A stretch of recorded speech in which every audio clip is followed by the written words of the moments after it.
Hello friends, welcome to my channel Aarambh classes. आज के इस वीडियो में हम लोग बीपीएससी टीआरई के लिए क्लास 6 to 8, 9, 10th और 11, 12th के लिए जियोग्राफी के क्वेश्चंस को आपके साथ सॉल्व करेंगे। इस बुक में एनसीईआरटी के क्लास 6 से लेके 12 तक सभी चैप्टर्स के एमसीक्यूज दिए हुए हैं। इस बुक में BPSC TRE 1, 2, 3, G triple S P TGT PGT, KVS TGT PGT, NVS TGT PGT, EMRS TGT PGT में कुल मिलाकर 91 क्वेश्चन पेपर के एनसीईआरटी बेस्ड क्वेश्चंस दिए हुए हैं। तो बिना देर किए चलिए आज का ये वीडियो शुरू करते हैं।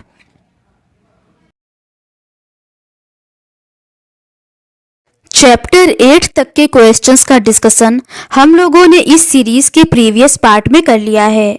आज हम लोग चैप्टर 9 भूगोल में प्रयोगात्मक कार्य के रिमेनिंग क्वेश्चंस का डिस्कशन आपके साथ करेंगे। क्वेश्चन नंबर 87 है, एक क्लाइमोग्राफ में डैश को एक्स अक्ष पर प्लॉट किया जाता है जबकि डैश को वाई अक्ष पर प्लॉट किया जाता है।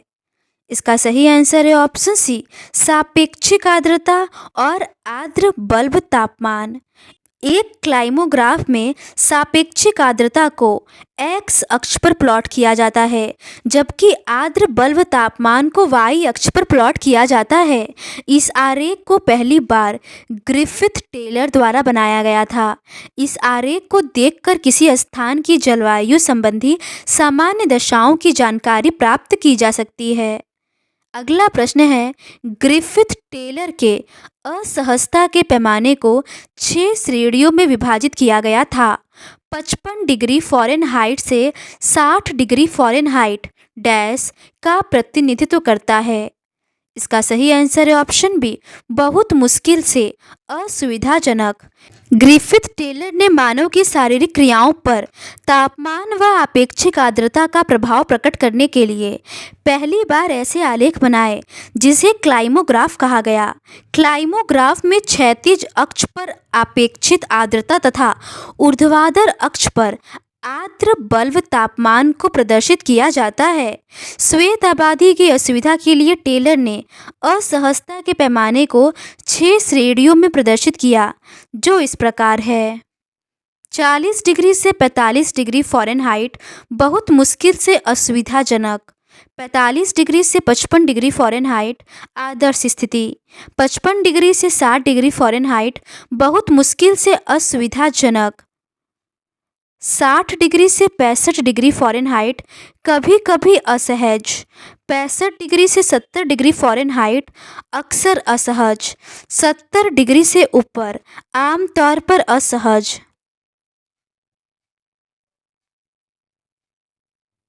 अगला प्रश्न है, एक क्लाइमोग्राफ में मग्गी शब्द निम्नलिखित में से किस जलवायु परिस्थितियों का प्रतिनिधित्व करता है? पहला है गर्म और आर्द्र, दूसरा है ठंडा और सूखा। इसका सही आंसर है ऑप्शन डी, केवल एक, गर्म और आर्द्र। एक क्लाइमोग्राफ में मग्गी शब्द उष्ण एवं आर्द्र जलवायु का प्रतिनिधित्व करता है। किसी स्थान के औसत आर्द्र बल्ब तापमान एवं आपेक्षिक आर्द्रता के आंकड़ों को ग्राफ पेपर पर एक दूसरे के सामने अंकित करके बनाए गए आरेख को उस स्थान का क्लाइमोग्राफ कहा जाता है। इस आरेख को पहली बार ग्रिफिथ टेलर द्वारा बनाया गया था। क्लाइमोग्राफ में मग्गी शब्द के अतिरिक्त अन्य शब्दों का प्रयोग भी जलवायु प्रतिनिधित्व हेतु किया जाता है। कीन शब्द का प्रयोग ठंडी व शुष्क जलवायु के लिए किया जाता है। स्कॉर्चिंग शब्द का प्रयोग उष्ण व शुष्क जलवायु के लिए और रॉ शब्द का प्रयोग ठंडी व आर्द्र जलवायु के लिए। अगला प्रश्न है, ग्रिफिथ टेलर के क्लाइमोग्राफ की सापेक्ष आर्द्रता क्या है? इसका सही आंसर है ऑप्शन सी, 20% से 80%। ग्रिफिथ टेलर के क्लाइमोग्राफ की सापेक्ष आर्द्रता 20% से 80% है। क्लाइमोग्राफ किसी स्थान के औसत आर्द्र बल्ब तापमान एवं आपेक्षिक आर्द्रता आंकड़ों को ग्राफ पेपर पर एक दूसरे के सामने अंकित करके बनाए गए आरेख को उस स्थान का क्लाइमोग्राफ कहा जाता है। इस आरेख को पहली बार ग्रिफिथ टेलर द्वारा बनाया गया था। इस आरेख को देखकर किसी स्थान की जलवायु संबंधी सामान्य दशाओं की जानकारी प्राप्त की जा सकती है। अगला प्रश्न है, मानचित्र पर वायुमंडलीय दाब को प्रदर्शित करने वाली काल्पनिक रेखाओं को जाना जाता है। इसका सही आंसर है ऑप्शन डी, आइसोबार। मानचित्र पर वायुमंडलीय दाब को प्रदर्शित करने वाली काल्पनिक रेखाओं को आइसोबार नाम से जाना जाता है। एक जलीय प्रणाली में समान लवणता के बिंदुओं को मिलाने वाली रेखाएं आइसोहेलाइन के नाम से जानी जाती हैं। एक समान वर्षा वाले बिंदुओं को मिलाने वाली रेखाएं आइसोहाइट्स के नाम से जानी जाती हैं। एक समान तापमान वाले स्थानों को दर्शाने वाली रेखा आइसोथर्म नाम से जानी जाती हैं। आइसोनेफ मेघाच्छादन के समान क्षेत्रों को मिलाने वाली रेखा है। आइसोबात समुद्र के अंदर समान गहराई वाले स्थानों को मिलाकर खींची जाने वाली रेखा। आइसोहेल सूर्यातप के समान अवधि वाले स्थानों को मिलाने वाली रेखा। आइसोक्राइम एक निश्चित समय पर सर्वाधिक शीतल तापमान वाले स्थानों को मिलाने वाली रेखा। और आइसोक्लाइन चुंबकीय नति की समानता वाले स्थानों को मिलाने वाली रेखा। अगला प्रश्न है, समान दबाव के बिंदु मैप लाइनों से जुड़े होते हैं जिन्हें कहा जाता है। इसका सही आंसर है ऑप्शन बी, समदाब रेखा। अगला प्रश्न है, समान वर्षा की रेखाओं को डैश कहा जाता है। इसका सही आंसर है ऑप्शन सी, आइसोहाइट। अगला प्रश्न है, मानचित्रों पर समुद्र तल से समान तापमान वाले स्थानों को मिलाने वाली खींची गई रेखाएं कहलाती हैं। इसका सही आंसर है ऑप्शन बी, आइसोथर्म। अगला प्रश्न है, समान ताप वाले स्थानों को मिलाने वाली रेखा को निम्नलिखित में से किस रूप में जाना जाता है। इसका सही आंसर है ऑप्शन सी, समतापी। अगला प्रश्न है, निम्नलिखित में इंटरवल पहचाने। समवाष्पोत्सर्जन का बिंदु इज इक्वल्स टू दो बिंदुओं के बीच की दूरी सेंटीमीटर में अपॉन लिए गए बिंदुओं के दो मानों के बीच का अंतर इज इक्वल्स टू अंतराल या मध्यांतर। इसका सही आंसर है ऑप्शन सी, मध्यांतर। उपर्युक्त दिए गए सूत्र में ए को मध्यांतर के द्वारा दर्शाया गया है। समवाष्पोत्सर्जन का बिंदु इज इक्वल्स टू दो बिंदुओं के बीच की दूरी सेंटीमीटर में अपॉन लिए गए बिंदुओं के दो मानों के बीच अंतर इनटू अंतराल। आइसोप्लेथ एक काल्पनिक रेखा है जो समान मान वाले स्थानों को जोड़ती है। प्रायः खींची गई सममान रेखाओं के अंतर्गत समताप रेखा, समवायुदाब रेखा, समवर्षा रेखा, सममेघ रेखा, समोच्च रेखाएं तथा समलवण रेखा आदि आते हैं। अगला प्रश्न है, समान ऊंचाई वाले स्थानों को जोड़ने वाली रेखा को निम्नलिखित में से किसको प्रयोग में लाते हैं। इसका सही आंसर है ऑप्शन ए, समोच्च रेखा। समुद्र तल से समान ऊंचाई वाले स्थानों को मिलाने वाली रेखा को समोच्च रेखा कहते हैं। मानचित्र पर किसी वस्तु के समान मूल्य या घनत्व वाले स्थानों को मिलाने वाली रेखाएं सममान रेखाएं कहलाती हैं। समान वायु दाब वाले स्थानों को मिलाने वाली रेखा को समदाब रेखा कहते हैं और समान तापमान वाले स्थानों को मिलाने वाली रेखा को समताप रेखा कहते हैं। अगला प्रश्न है, अंतर्राष्ट्रीय मौसम संगठन द्वारा प्रमाणित निम्नलिखित में से कौन से मौसम तत्व को नीचे दिए गए संकेत द्वारा दर्शाया जाता है। इसका सही आंसर है ऑप्शन बी, बर्फ झंझावात। अंतर्राष्ट्रीय मौसम संगठन ने मानचित्र में विभिन्न मौसम तथा जलवायु के तत्वों को दर्शाने के लिए संकेतों को अपनाया है। इसके द्वारा वर्षा की बौछार, इसके द्वारा वर्षा झंझावात, इसके द्वारा ओला और इसके द्वारा हिमपात को दर्शाया जाता है। अगला प्रश्न है, मौसम मानचित्र पर वर्षा के साथ हिमपात की स्थिति की निम्नलिखित चिन्हों में से किसके द्वारा दर्शाते हैं?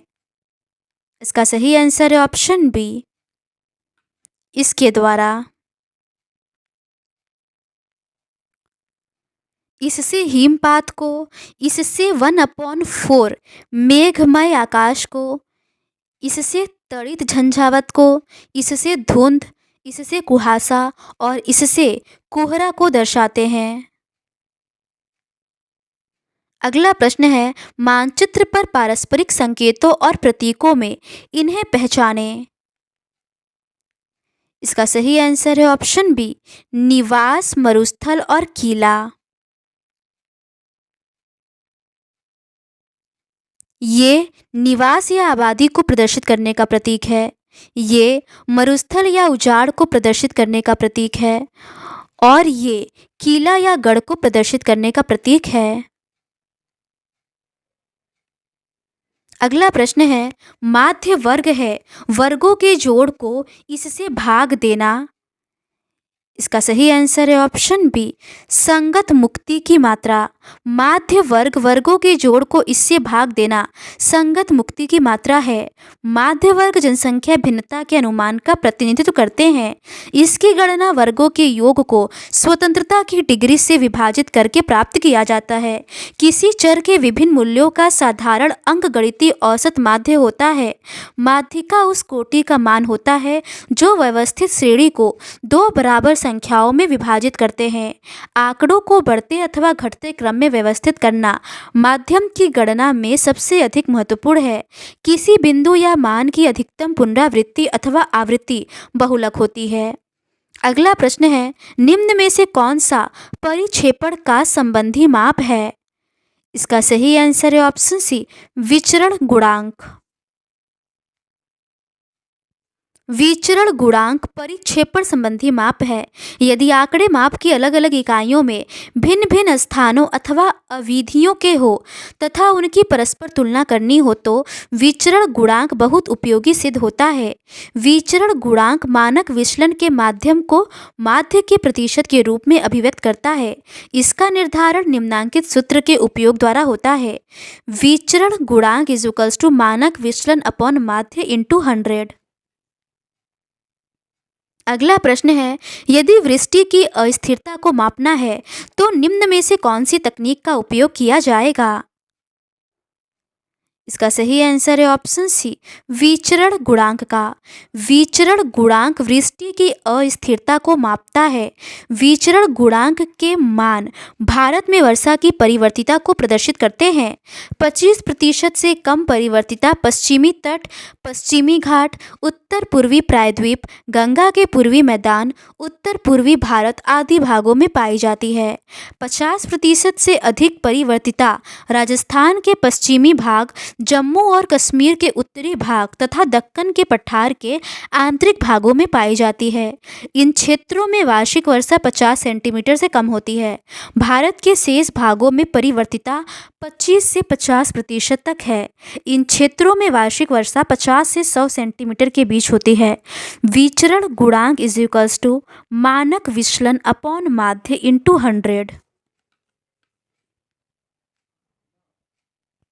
अगला प्रश्न है, सामान्य वितरण में लगभग कितना प्रतिशत डेटा माध्य के एक मानक विचलन के अंतर्गत आता है?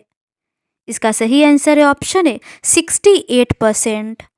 अनुभवजन्य नियम के अनुसार सामान्य वितरण में लगभग सभी प्रेक्षित डेटा माध्य के 3 मानक विचलन के अंतर्गत आएंगे। इस नियम के तहत डेटा माध्य के एक मानक विचलन के अंतर्गत 68% तथा 2 मानक विचलन के अंतर्गत 95% तथा माध्य के 3 मानक विचलन के अंतर्गत 99.7% आएंगे। अगला प्रश्न है, वर्षा की मात्रा में परिवर्तिता को नापने के लिए इनमें से किस तकनीक का प्रयोग किया जाता है? इसका सही आंसर है ऑप्शन सी, विचरण गुणांक का। वर्षा की मात्रा में परिवर्तिता को मापने के लिए विचरण गुणांक तकनीक का प्रयोग किया जाता है। यदि आंकड़े माप की अलग-अलग इकाइयों में भिन्न-भिन्न स्थानों अथवा अवधियों के हो तथा उनकी परस्पर तुलना करनी हो तो विचरण गुणांक बहुत उपयोगी सिद्ध होता है। विचरण गुणांक मानक विचलन के माध्यम को माध्य के प्रतिशत के रूप में अभिव्यक्त करता है। इसका निर्धारण निम्नलिखित सूत्र द्वारा किया जाता है। विचरण गुणांक इज इक्वल्स टू मानक विचलन अपॉन माध्य इंटू 100।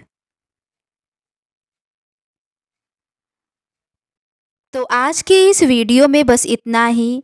आंकड़ों का आरेखीय निरूपण से संबंधित प्रश्नों का डिस्कशन हम लोग इस सीरीज़ के नेक्स्ट पार्ट में करेंगे। अगर आपको ये सीरीज़ पसंद आती है तो please do subscribe to my channel and like this video. Thank you.